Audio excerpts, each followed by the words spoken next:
अनेक दिवसांपासून Nashik road, gel road परिसरातील पंचक गावात बिबट्याने वन्य प्राण्यांचे भक्षण करून परिसरात आपली दहशत निर्माण केली होती. शहर परिसरात बिबट्याचा वावर कायम असल्याने स्थानिक नागरिक व शेतकरी भयभीत झाले होते. वन विभागाला तक्रार केली असता पंचक गाव परिसरातील फिल्टर प्लांट येथील शंकर बोराडे यांच्या मळ्यात पिंजरा लावण्यात आला.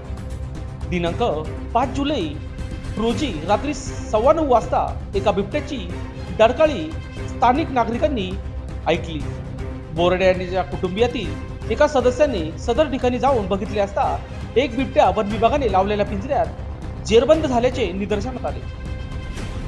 ही बातमी परिसरात शेतकरी व स्थानिक नागरिकांना बिबट्याला पाहण्यासाठी गर्दी केली होती. माजी नगरसेवक सुनील बोराडे यांनी तात्काळ वन विभागाने